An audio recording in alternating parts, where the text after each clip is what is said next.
Good evening, ladies and gentlemen, and welcome to this webinar that we are bringing you tonight all the way here from Dubai. Trust that you're all settled in and looking forward to a very entertaining hour and a half of discussion.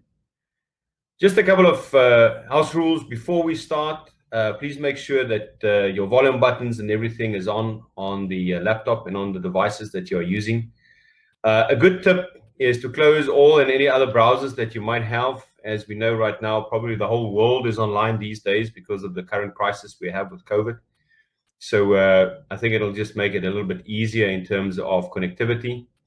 The chat box that you see on the right-hand side, that's a private chat box. So if you do want to maybe ask a question or make a comment as we go along, you're welcome. But myself and my colleague that will be hosting this webinar cannot see that. It goes directly to administration, and we will attend to it at the end of our talk piece. And then you'll see on your right-hand side of the screen, there's a download for a PCL framework synopsis. You are welcome to download that. It's a 2-3 page description of the Platform for Connected Leadership framework. Just remember that once you have downloaded that, you can just head back to Demio by going to back to this tab. So Platform for Connected Leadership, I'll tell you a little bit more about who we are and what it is that we do.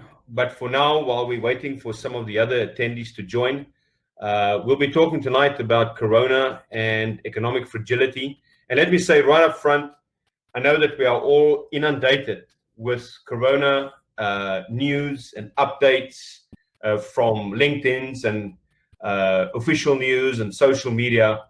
And this is not so much about Corona. What we're going to focus on more is on people's reaction to Corona, government's reaction to Corona, and in the process, look at what we call economic fragility. How fragile or resilient is our economy, and how fragile or resilient should it be?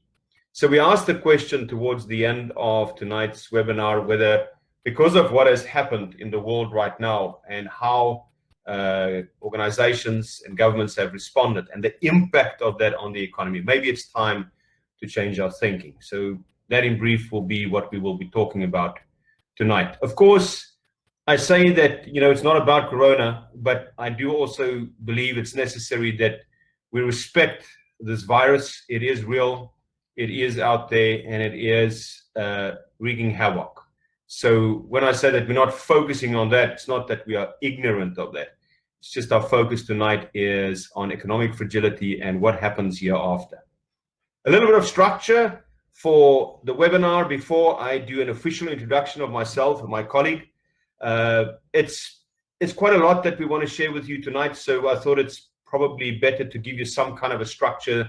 It'll make it a little bit easier to follow as we go along. I'll start off with an official introduction and purpose of tonight's discussion. State the specific hypothesis around this economic fragility, and to explain the origin and substantiate that hypothesis, talk a little bit about thought paradigms as it has evolved and developed since the 1940s, 1950s, and how that has shaped leadership and strategic thinking as we know it today.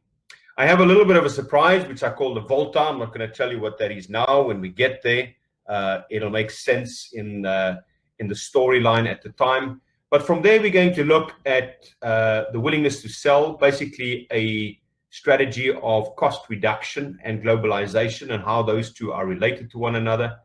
And then also asking the question whether we should maybe change our thinking and learn from the past. And I'll then hand over to my colleague, Dr. Wara, to discuss the economic models and the questions that we have around that. So, that as much as, or that insofar as a little bit of a warm-up is concerned, I see we still have quite a number of people joining. We are on to 85 attendees. So let me continue with the formalities before we officially start. Myself, my name is Professor Stein Hekwoord. I reside currently in Dubai, and my colleague and good friend, Dr. Wara, is also a local Emirati here in Dubai. I talk about the professor and the doctor because I don't know whether you have seen the movie. There's a movie that was on the silver screen last year, I believe, called The Professor and the Madman. It's actually the story of, and I think Mel Gibbs and Sean Penn plays in it, and it's the true story about the authoring of the Oxford Dictionary. So I thought of talking about the professor and the doctor. I don't have a madman in my midst. As a matter of fact, I have a dear friend in Dr. Wada. This friendship of ours started by chance. We were introduced through a mutual friend now more than 2 years ago. And it was just a casual evening. We were socializing, and Dr. Wada and I ended up talking. There was about 6 of us around the table talking about leadership. And I was very intrigued with the thoughts that Dr. Wada parted with, contacted him afterwards, and we started a kind of a journey whereby we met every first Sunday of the month for about 4 or 5 hours at the end of the day, having shisha and green and red tea at a local place close by. And all it was about was really just exploring thought paradigms coming from different cultures, different parts of the world, having different experiences, and how we perceive leadership and the value structures of leadership. Dr. Wada coming from the Arab world, but very well educated in the Western world, in London and other places, but myself primarily coming from the Western world. So that was kind of my leadership thought paradigms and frameworks that I worked with. And in our discussion, we were looking for touch points, how we could maybe come up with a framework that encompasses both these diverse cultural backgrounds and views on leadership. In the process, we created what is today known as the Platform for Connected Leadership Framework, and we're very happy and honored that Harvard Business Review Arabia here in the UAE has taken on the article that we wrote around this framework, and that has been published today. We'll share the detail with you at the end of the webinar. The question, of course, is, why this framework? Because there's a lot of leadership frameworks out there, and why now? I guess a simple answer to why this framework is the framework deals primarily with key skill requirements for future leaders. What's the leadership skills that we need in the future? And of course, the now is why when we look at the world, when it comes to disasters, even this one, which is, one can say in a way, a natural disaster. But when it comes to disastrous events in the world, there seems to be a fairly large human fingerprint on those disasters. And the framework, in a way, addresses some of the ways in which we can dissect and talk about these events and our human intervention and behavior in the process, and maybe see whether there's ways of dealing with it in terms of our leadership skill set in the future. As an organization, of course, we have a set of values. And again, these values come from numerous discussions that we've had over the year. By the way, we never intended to build a business out of this. Dr. Wada and my discussion initially was just, we became friends. And in the process, this framework was created. And from there, it ended up today being hosted in a commercial venture here in Dubai known as Platform for Connected Leadership. Our value is very strong on integrity, transformational, because we believe that transformational leadership is one of the key leadership needs in today's time. Trust, obviously, you can imagine people coming to individuals from such diverse cultures and parts of the world. Trust plays a big role in our friendship. Transparency, respect for one another, embracing differences, changes, difference of opinions, connectedness, obviously stemming from the framework, and then learner centricity, focusing on learners and the participants in the room. And if you're wondering what room and participants we're talking about, of course, we have a whole host of leadership interventions and programs, courses that we offer business leaders and societal leaders in various parts of the world. So that's the introduction. I see that we're almost on 100 attendees, so I'm going to assume most of those who want to attend tonight have logged in. So let me officially start with the webinar. I've done the introduction and purpose. Dr. Wada is going to greet us just for a little while by going off screen, and then at a later stage, he will join us again. Thank you, Doc. Let's talk hypotheses. If we make a statement that there's some kind of a relation between corona, the virus, and economic systems, and what we now call economic fragility, needs to be backed up by an hypothesis. Now, the hypothesis is not all my own words or all my own idea. I've actually derived it from Einstein, who said many years ago that the world as we have created it or shaped it, whichever is your preference, is a process of our thinking. And it cannot be changed without changing our thinking. So that's the starting point. And PCL as a leadership framework also focuses a lot on thinking, our ability to think and think differently about things. I'm not here to give you solutions tonight. We are here primarily to get you to think a little bit differently about the scenario that we are involved in. So the hypothesis states that economic fragility is not a function of disruption. It's not a function of the virus, but it's rather a function of how we have shaped, how we have built this house of cards of our economic models and systems. And that is based on how we think. Now, if I say it's based on how we think, what do I mean by that? And why is it so important that we come to grips with it and in a way almost acknowledge that? Well, it is because, unfortunately, our thinking ability as human beings is very much guided by what appears to be more comfortable for us.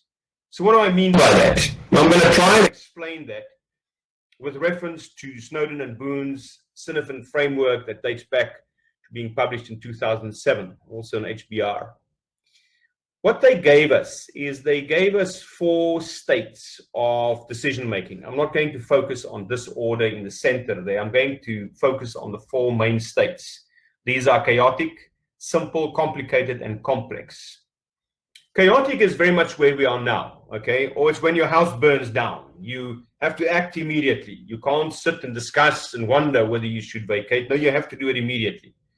And there's a distinct difference, as you might have noticed in the statistics of Corona, between countries that acted immediately and did the lockdown and enforced the necessary procedures, as opposed to those that kind of lingered and, waited for this thing to play out and first see what the effect is. And you can make your own judgment in terms of who was right or wrong or which was the better approach. The fact is, you have to act and then sense and respond.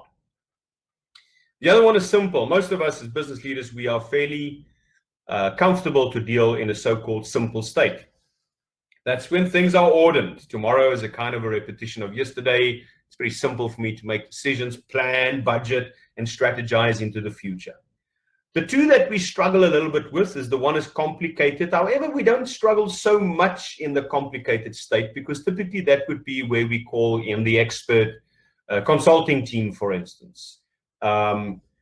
Make it simple by means of explanation. I'm no mechanic. If I have to open the bonnet of my car, I won't know what I'm looking at. I don't even know where a spark plug is or a rotor or whether those things still even exist today in a motor car's engine. But what I do know is when I drive home, I can sense that maybe there's a noise that doesn't sound right. And I then know that I need to have this analyzed, but I'm not going to do it. I'm going to give it to the expert. I'm going to get to a workshop for that individual to fix it. So complicated, but still static. I drive the car in there, it's static. He takes it apart, puts it back together again, and fixes it in the process. The one that business leaders really struggles with is the complex state. Now, let me give you a challenge in terms of complex or complexity. If you have a garden or some pot plants outside, after this webinar, I challenge you to remove everything from where it's planted and then put it straight back again. And I think you will agree with me that you will probably lose most of the garden. It's doable. You can take it out, put it back. But the problem is, whilst you're doing that, the biological system keeps on moving. So complexity is when I have to make changes while things are not static or stable. And henceforth, I need to probe a little bit. Wonderful example here in the UAE when Corona really got onto the radar. The government immediately responded and first probing. Let's close schools and large public areas and universities and see what the effect is until they now reach the stage of almost complete lockdown. So the challenge that we have in terms of Corona is business leaders at the moment, societies, governments are stuck between complex and chaotic. And this places them in the unordered state of decision making. Now, you may very well say to me, okay, Steyn, so we know that. We know the world is in chaos. What's that got to do with your hypothesis and the fact that we as people are better thinkers in a comfort zone than in a zone of discomfort? Well, maybe you still disagree with me. So what I would like to do is I would like to stretch this explanation of the hypothesis. I happened to do some work a while ago with Robert Hausman, one of my colleagues through Harvard Business School Publishing, and he gave me a brilliant tool to illustrate exactly the point I'm trying to make. So here I'm going to ask you to play with, right? So I'm going to show you a slide. Pay close attention. I'm going to show you a slide, and on this slide, there's random numbers, okay? They're scattered all over the slide. So the challenge you have is you have to find the 1, and then from the 1, find the 2 and the 3. So see sequentially up to how high you can count in sequence, okay? So you can't jump from the 1 to the 5. You've got to go in sequence. I'm going to give you 10 seconds, and then there'll be a poll that will come up on your screen, and once I stop the clock, I want you to insert in the poll your answer. Okay, you ready? 3, 2, 1, go.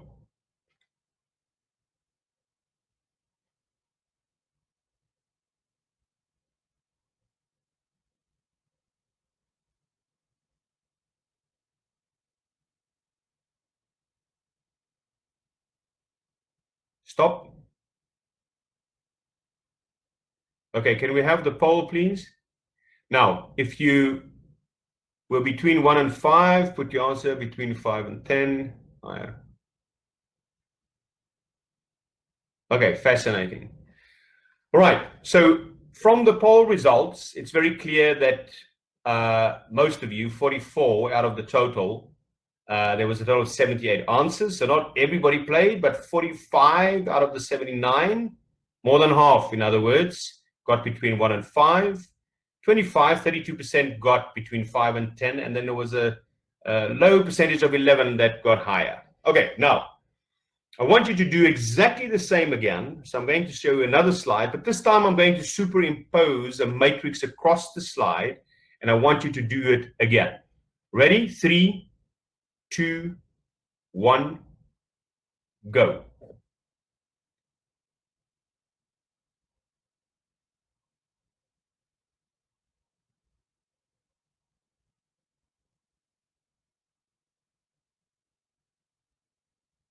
Stop. Again, put your answers in by the poll, please.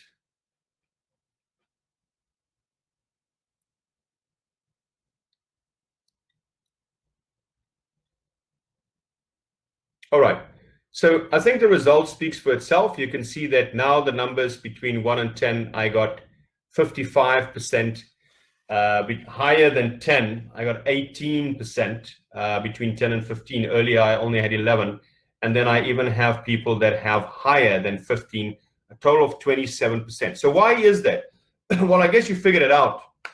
The minute that your brain recognized the structure and you kind of figured out the pattern, it was a lot easier for you to come to a higher number. And that's exactly what I mean. The interesting thing is the background is still random. It's still all over the place. But then we place some kind of a structured framework on top of it, and all of a sudden, it's possible for us to make more sense out of the chaos. So that proves the point that as people, we are more fit to think in a structured state. The question, of course, is how did we end up here, where we are today? How did we get to a scenario where in 2003 we had 438 billion US dollars exported from China, and 15 years later we have 2.5 trillion? And I'll explain to you later why that is a pivotal question. Let's continue with thought paradigms, and as this is about thinking and the impact that it had specifically on our leadership and strategic thinking. Now, here I'm going to talk leadership and more specifically strategy. Okay, so I chose the function of strategy, that what we have to perform in an organization that needs to take us from one point to another, and how has this ability of ours evolved over time, and what was the impact or influence of this phenomenon that we are primarily fit to think in an ordered state? What was the impact of that on our strategic thinking? Now, for me to explain this, a very, very quick teach piece. I had the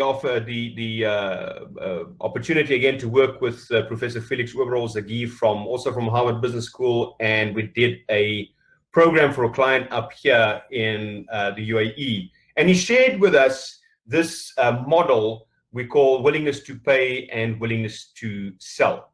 On the left-hand side of the screen, yes, we're going to work with the assumption that we're primarily focusing on profit-driven organizations. And what I have on the right-hand side of the screen there with a dollar sign on top, that's the structure that was shared to me by Professor Felix. And what he explains is, top right-hand side, you'll see there's willingness to pay, and there's a price. And that basically means that the price is what you typically would buy something for.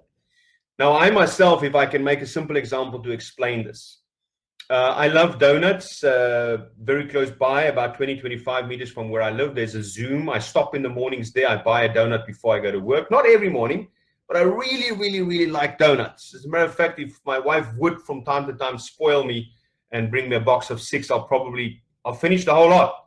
I can't stop. I can't put it down. Anyway, I pay 3 dirham for this donut.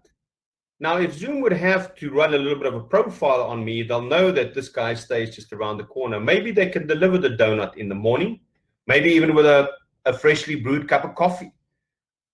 Deliver it to my house, I'll probably end up paying 7 dirham for exactly the same donut. So that's value add.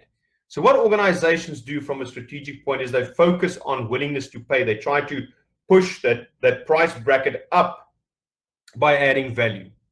The other one, bottom right, is willingness to sell. So that refers primarily to cost components.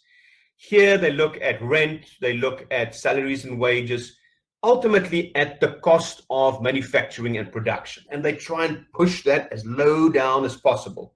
That refers to willingness to sell.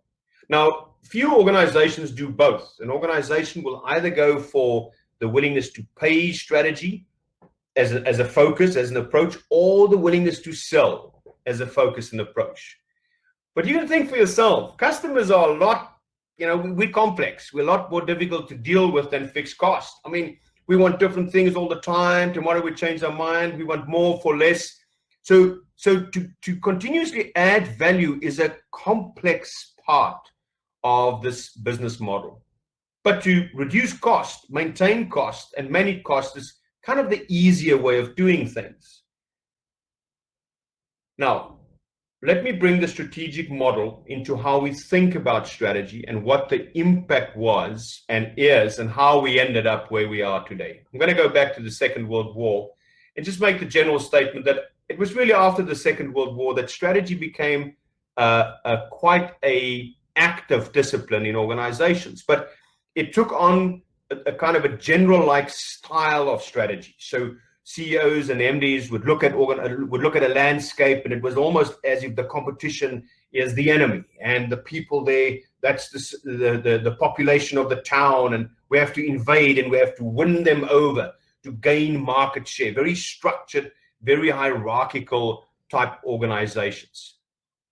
And this was backed up by the academia. Humphrey in the 1960s gave us SWOT, internal and external environmental analysis. An organization is a complex thing. It's got layers and structures and long and tall and hierarchies, but he simplified it by just splitting it into strengths and weaknesses internally.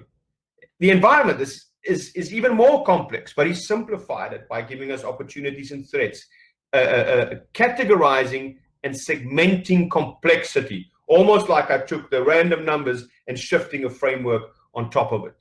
Then Aquila, I think Humphrey was from Stanford, Aquila from Harvard, if I'm not mistaken, gave us PESTEL, which is a bit of an expansion on this external environmental analysis. Politics, economy, social trend changes, technology, and ultimately Porter gave us Porter's 5 forces in '79. All of these structures or planning frameworks, very structured, segmented, and categorized. And that's what business leaders became fit in. So when we had the destabilizing effect of the world crisis in 73 and 79, we didn't really deal with it. We kind of waited for it to pass and then carried on as per normal again, because we're not fit to think in states of disruption. So it's almost like you're flying plane. Dr. Wara, my colleague, has this beautiful example that he gave me the other night. When you're sitting on a plane and you get that shudder in the plane, it's you kind of just clinch the seat, you tighten your seat belt, but you kind of wait for the shudder to be finished, and then you hit the clean skies or the clear skies again, and then it's normal cruising. And it's almost what happened in 73 and 79 in terms of the oil crisis. That was business's reaction. It wasn't as if we fundamentally changed our supply chain or our sources of energy. And then came the Volta. I told you about the Volta in the beginning of the webinar. The Volta was the fall of the Berlin Wall. Although symbolic, essentially what happened, or a large part of the world saw or perceived that this is what happened, is communism and socialism was seen to have been have failed as an economic and political system.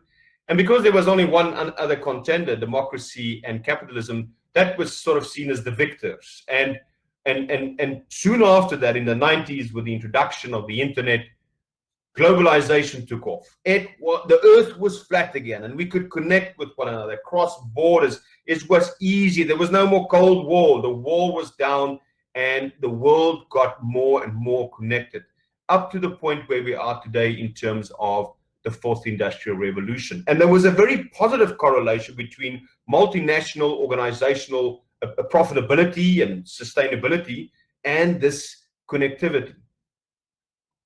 Now, what happened? I want to go back to this explanation here of Professor Felix. Let me just backtrack a little bit. I started to tell you that we think better in an ordered state, and I proved that through a little game. I then explained to you how our strategic thinking patterns to plan for the future has been shaped by structured frameworks that's been given to us. And what is very significant, in the 80s specifically, business schools started to focus a lot on multinational growth. I mean, I know it today as well. I teach for 4 different international business schools here in Dubai. And if you look at the curriculum for multinational growth or globalization or internationalization of your strategy, they talk scaling. That's how you drive profitability. And it's a lot easier to do scaling on a willingness to sell point than what it is to do it on a willingness to pay. In other words, it's a lot easier to work with cost reduction than what it is to constantly give customers what they want. So the thinking that was taught by business schools was to scale, to get my labor, in other words, for as cheap as possible. Remember, I asked you when we started with this thought paradigm discussion of mine, how did we end up in a situation where 15 years ago it was 438 billion, and 15 years later China is doing almost 5 times that? It's got to do with our continuous focus on cost reduction and the implication thereof. This is a extraction from our website on the Platform for Connected Leadership framework that I spoke about earlier. I'm not going to go into too much detail now because there's a lot to look at here, and I don't want you to lose your train of thought. But I just want to highlight that here in the middle where you see the sun, there's 4 traits that is on the right-hand side of that, and that speaks to our thinking ability: think to change, learn to excel, act to achieve, and inspire for greatness. The 5 leadership development stages, however, runs from, on the left-hand side, you can see self, to team, to organization, to society, and to world. And when it comes to where we are today, we specifically need to look at our ability to lead society and world, because for that, the skills of caring and sharing, or the characteristics of caring and sharing, is required. Because what has happened, amongst other things, how we ended up with 87% of the world's white goods being produced and manufactured in one country, is because of the teaching of scaling, not just business schools, but business in general, setting the trend, where multinational organizational growth in size and number is a question of scale. And that, ladies and gentlemen, is nothing other than resource diversification, taking advantage of the imbalances of international labor practices and associated costs. And we have to ask ourselves whether we really care about someone that works somewhere in the world for $1 a day or $2 a day. That's the question that we're asking in terms of our economic systems. Bottom line is, we can look at China as much as we like in terms of the spreading or the origin of the virus. The fact is, China did not create China. We did. The world and the way we think strategically, the way we build our models of profitability, that approach has led to low-cost structure in terms of our supply and has brought us to this point today. This is the point that we want to question, and we want you to question on. I'm going to ask my colleague, Dr. Wada, to come back online and continue with this part of the webinar. Doc, over to you. Thank you very much. Okay, thank you very much, Dane. Well, Assalamu alaikum and good evening, ladies and gentlemen, and welcome to this webinar. As Stain has already presented and sort of introduced the whole subject, I'm going to talk and move towards a bit more and talk about the economic models. But unlike Stain, I don't teach in business schools, so I just think about business, and I think about things a bit differently. So let's now move on and talk about and discuss the big question. So post-COVID-19, will it all change? What is certain is uncertainty. The only thing that is certain is that we are currently uncertain. And the only constant is change. So really to understand now and try to understand what is the reaction and the actions that have been taken to deal with this virus has been really the key issue. Not so much the virus itself, but how we reacted. And I'll come to discuss a bit more about that in a bit. So now we're looking at what's happening at the moment, and we're living through it. One of the most probably worrying things is the fact that we don't know when it's going to end. And even if it's going to end, when is it going to end, where in the world, and when? So China recently opened up. Wuhan, people have started traveling. The lockdown is sort of eased off, maybe not completely, but more or less. But in other places in the world, lockdowns are practically started last week. So we don't know, and this uncertainty about change is very, very important to try to understand. We look at plans. I've spent many years in my career looking at emergency response planning and crisis management planning and stuff like that. And usually, we always have a saying, and we always say that failing to prepare is preparing to fail. And in this instant and what's happening around the world, did we fail really to prepare? Or was this something which was a black swan kind of incident, which was very, very difficult for us to prepare for? So let's talk about the growth rates around the world. This is a slide from the internet, but it just shows something very interesting. It shows you the kind of growth in populations around the world, and the changing population sizes, and also the changing ranking between those countries. If you look on the right-hand side, China's GDP increasing from the 2.5% to nearly 20% in 2020. As Stain has already mentioned, China has become at least the second biggest economy in the world, and many economists and many predictions are saying that it might actually become the largest economy in the world. But what does this mean also to us? Is this something which is sustainable? We have to think about this as leaders. With the current growth rates, is it going to be? Are we going to be able to sustain this kind of population growth, and especially in terms of the urbanization? People are living longer, generally, because medicine has improved. Pharmaceuticals and drugs have improved.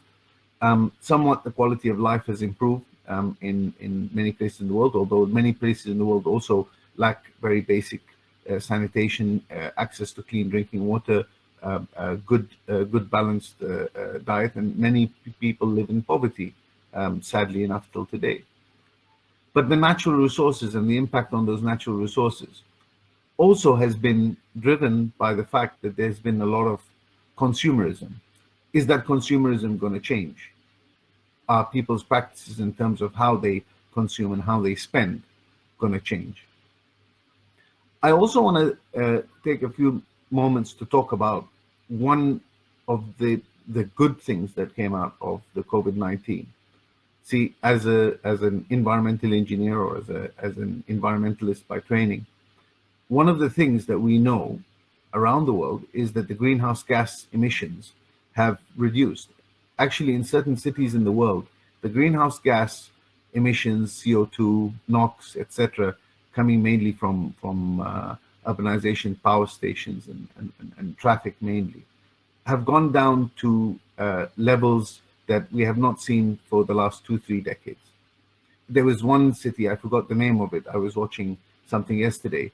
Actually, it is not far, well, it's not too far from the Himalayas.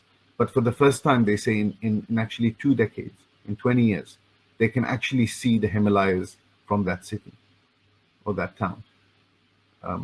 So we see that life has returned to many places in the world where a lot of human activity has taken place. So there is a regeneration, and what we thought maybe perhaps was irreversible actually is reversible, and only in a few months.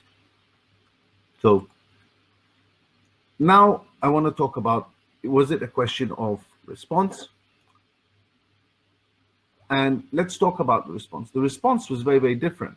In China, for example, there was an immediate lockdown, and they seemed to put things under control. The world was watching China with their draconian type policies to sort of authoritarianism and actually locked it all down.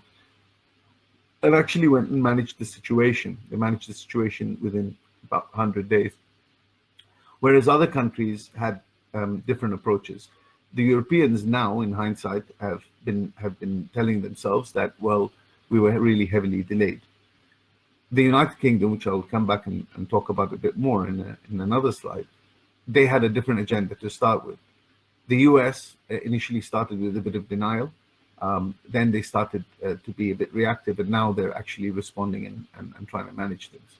And all countries in the world, all of them who have had several cases, have had a real dilemma to deal with.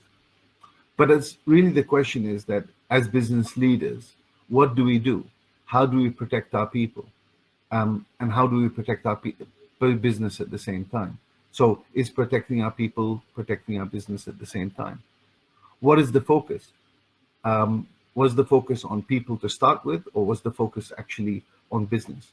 Should the leadership take on a very centralized approach to trying to managing the situation in the business, or should they decentralize? Should they move towards working with the people who have the greatest of knowledge within the organization in dealing with these kind of incidents? But this incident is quite unique. And how do you choose those people? And how do you invoke whatever emergency response plans and crisis management plans that you have? And are you going to look back and say, well, did I really have a very good response plan in the first place? So, did we respond fast enough? Too little, too late?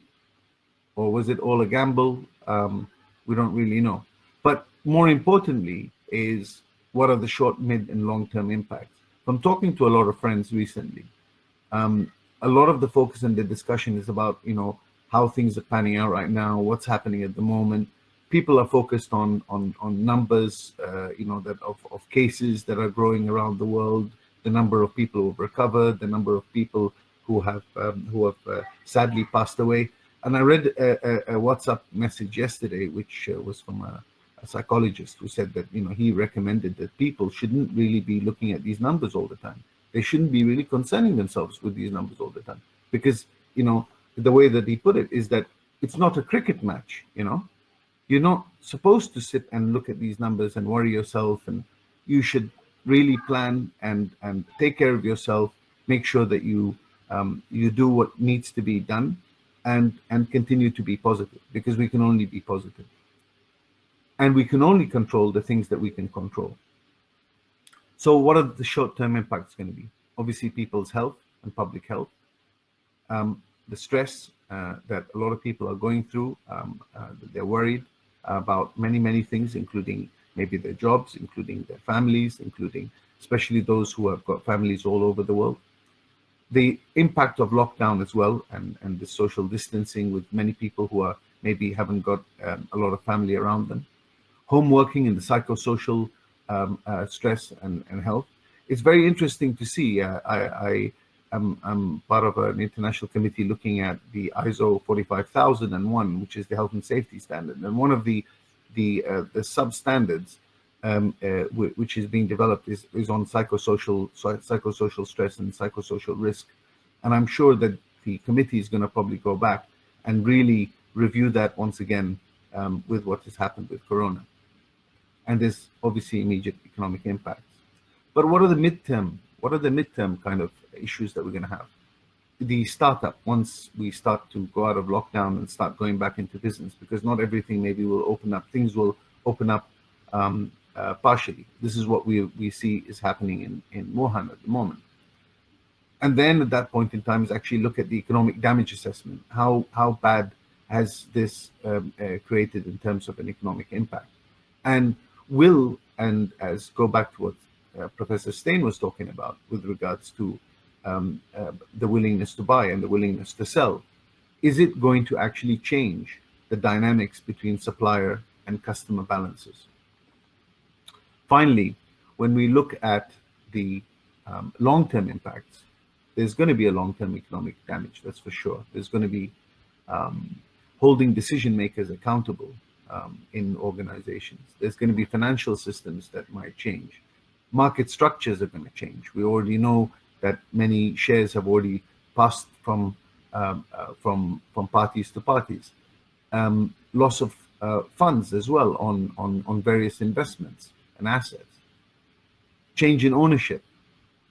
What's going to be the situation of the sovereign funds by the time this hopefully passes forward?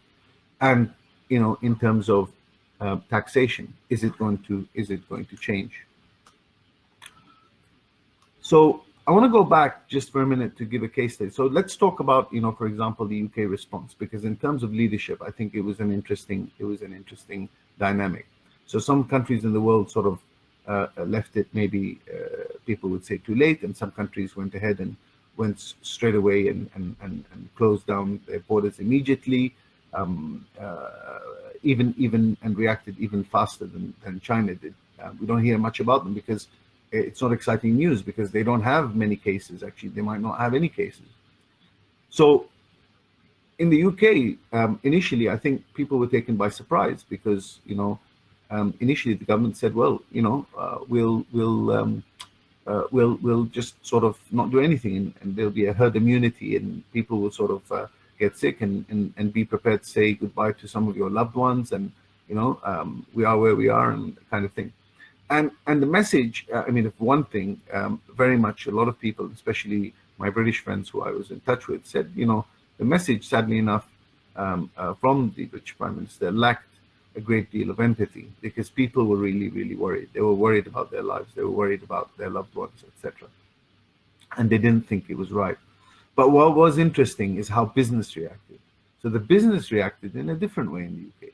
What they did is they were very worried about their people, and they sort of didn't look really much at the government direction and said, well, herd immunity or no, all our employees can go back and they can work from home, and we'll continue to run our business. So people were very worried.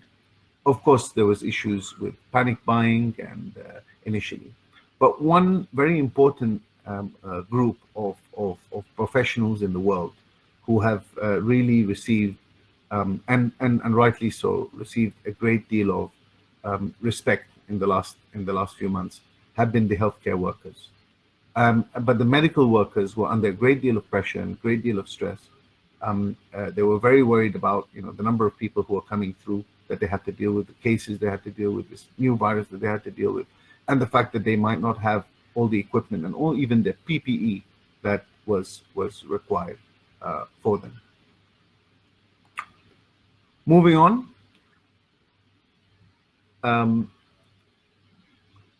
In terms of our new realities, is there going to be a new economic reality for us all? Well, not sure.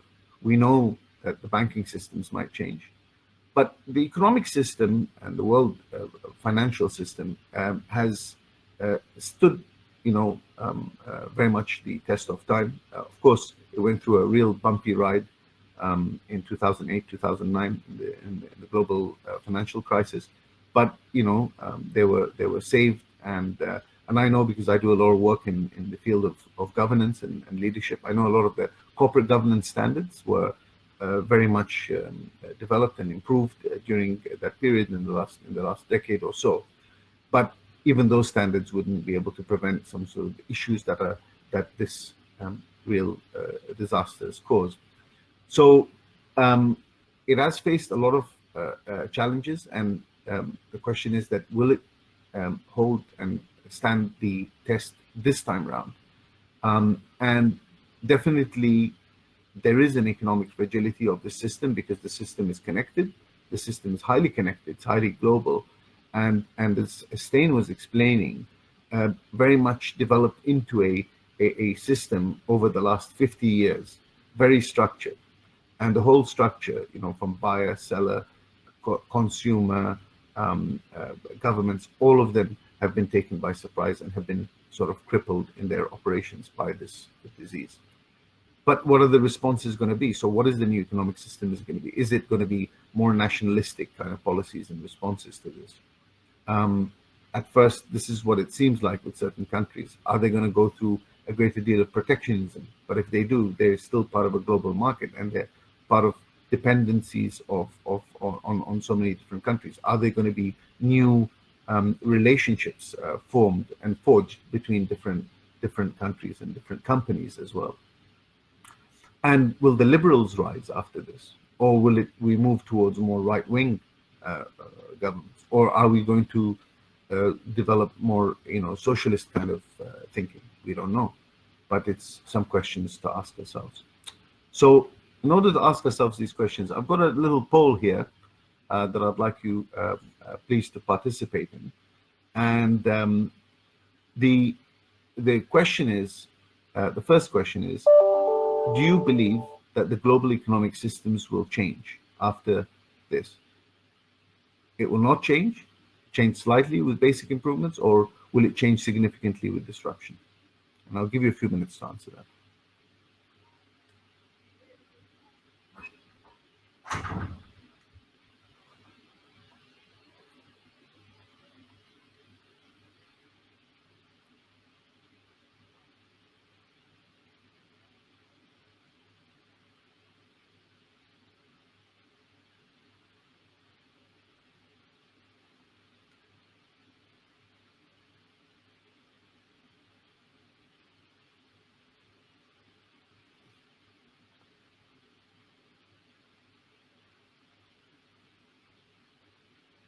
So, not probably a very easy question to ask, but I can see already that there's only 1% who said that it will not change.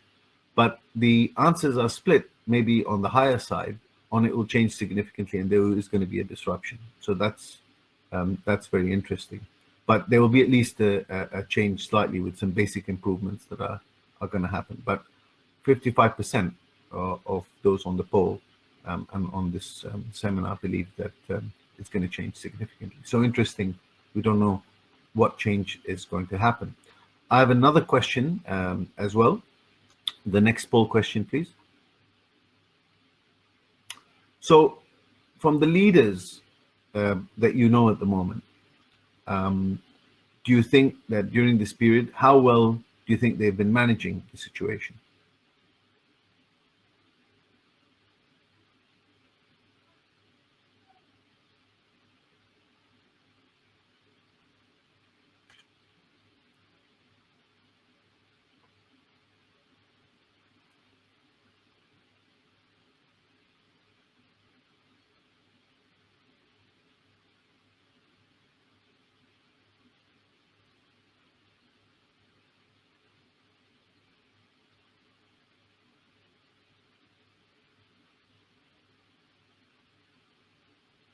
Fantastic.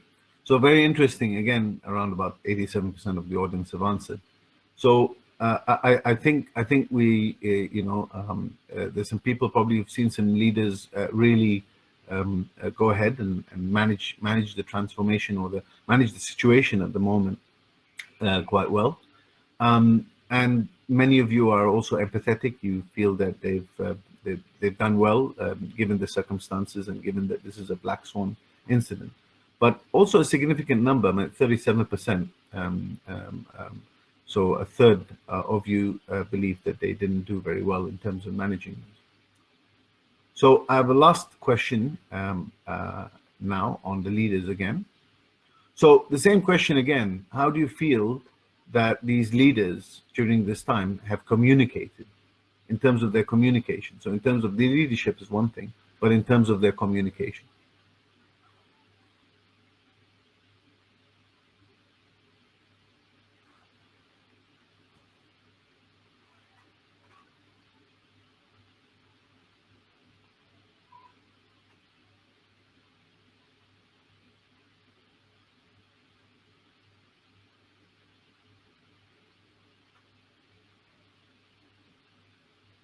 So that's good.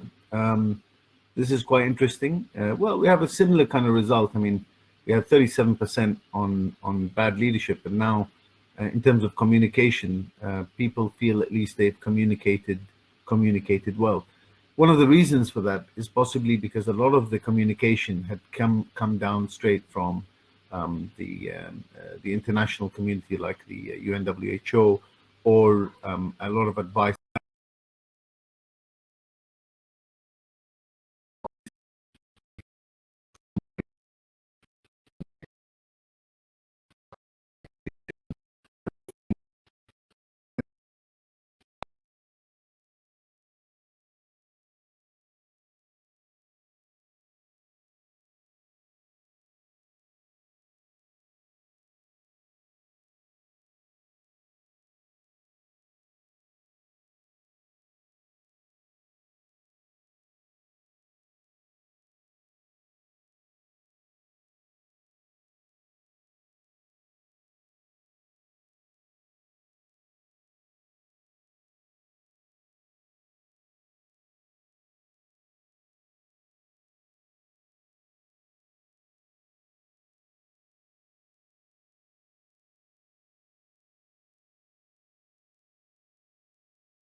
All right, so sorry about that. I hope you can hear me. I hope you can hear me now. So the new realities, what is about to change? So we have to look at what changes are going to happen. And much of the work that Stain and I have been doing for the past 2 years in terms of our discussion, and more intensely in the last 6 months, was about if you're going to develop leaders for the future, and this platform for connected leadership and is all about future leaders and developing future leaders. The future is very uncertain. The future is going to be very different. So how do you prepare somebody for a future that you don't know? It's very, very challenging. So what we know is that it's still going to be a connected world, and it's probably going to be even more connected than ever before, and it's going to continue to become connected. We know that you need leaders who are transformational, because the world is transforming, and you as a leader cannot stay stagnant, or you either will be transformed or you're going to have to be part of that transformation. We know also that leaders are going to have to be more situational, because these kind of events which have been happening in terms of economic downturns or viruses such as COVID or SARS before that, or MERS, are realities that we see happening. We see also, and we don't talk about it so much, and we haven't been talking about it for the last 3-4 months, but I mentioned it today about climate change and all of the impacts on climate change. So there's a lot of changes that are to happen in the future. So how do we develop as leaders, and how do we develop our leaders for the future? We need robust, resilient, reliable, and agile leadership in the future. And those who are connected to their people and connected to also the global changes which are happening. We need, therefore, to develop leaders today that can understand the future dynamics and manage those future dynamics. So with that, thank you for your attention. I'm going to hand over back now to Professor Steen. Thank you. Dr. Wara, as the doctor was highlighting here towards the end, is really looking at a different kind of leadership. I think maybe to try and just pull things together and summarize, there were two questions that came through during the presentation that I quickly want to respond on, because I think it will help to maybe capture what it is that we're saying. The one was, if an industry has diversified business, do we still need to refer to Porter's principles? I'm not there where I want to, start a debate with Porter. But I am there where I'm saying, because I obviously greatly respected the man, being involved with Harvard Business School publishing myself, and also as an HBR author. But I am there where I want to say that it is ironic that the comment was made by one of the other individuals as well, that said, well, we've survived many crises before, and things haven't really changed, so why will it change this time? I think that's exactly the point. Maybe we have survived the crises, but what is the real long-term damage? And if you look at the current crisis, I mean, we're not looking at a V-shaped recovery. In the beginning, the World Health Organization was very upbeat. We're going to have a V-shaped recovery. I think it's something that people say just to kind of keep people hopeful when a crisis like this strikes. We're not looking at a V-shaped recovery. We're looking at a very long-term recovery. And the cost of that is very, very high. Now, follow me on this. Porter, Humphrey, Aquilar, the frameworks are collectively, or Porter's is about 40 years old since its origin. Aquilar about 50, and Humphrey about 60 years old. And yet, in today's business, even though we know the environment's changed, it's volatile, it's much more random, we talk about it all the time, we still use exactly the same frameworks. So yes, maybe we survived some recessions, maybe we survived some crises, but let us not forget the devastation that's left behind. The fact that we survived only means that we are the ones that survived. We are the ones that live to tell the tale. But the cost has been severe. And unless we start thinking differently, the polls that Dr. Wada now ran was very significant. Do you think the systems are going to change? And to look at your answers in terms of that. And a lot of you said yes. Well, the point that we try to make is those systems are not going to change unless we change the way in which we think. And at the moment, we're stuck in a thinking paradigm. We think structurally. We can only think, okay, this is a shadow, let it go over, and let me carry on as per normal again. And if we do carry on as per normal, pandemics of this nature, next time round will have an even more devastating impact, because it's not COVID's fault. We are partially to blame because we placed all our manufacturing and all our production capacity in one central point, while any good business person, maybe more of a portfolio manager, would tell you, you should diversify. You should diversify points of origin in terms of supply. And that's what we're challenging people with through this framework, is to think differently, to learn to excel. Did we learn anything from SARS? If you ask me personally, I say, no, we haven't. SARS, we lost about 800 people. 29 countries were infected or were involved in the pandemic. But then China's economy was only a fifth of what it is now. Not even a fifth, the export amount. It was 15s or 17s in size. Now it's second. So we have incrementally, after SARS, we have built China the China is today. So when COVID struck, obviously the impact on the rest of the globe were much worse. I have another comment here. We think mechanistically and reductionally. It must become organic and holistic. Yes, I cannot agree with that more. We have to think much more systemic. I think Dr. Warah also referred to it, that we have to look at systemic approaches in terms of this and how things are related to one another. But we also have to have a general sense of care. Dr. Warah also used this example. You know, if my neighbor manufactures a pencil for 15 cents, why would I buy it from China at 2 cents and make more profit and bring it to another part of the world which with a much higher carbon footprint? Again, it goes back to that entrained model of thought, the strategic approach whereby we keep on reducing costs. Chantal is saying, thank you, it was coming, okay. Marjo, it will be important to start debating what is the new normal. Yeah, definitely. We need to start debating the new normal. We need to rethink, redesign, but it's not necessarily just going to come from the leaders. At the moment, the leaders are dealing with a crisis. So what you're seeing is crisis management. What you're really looking for is future leadership.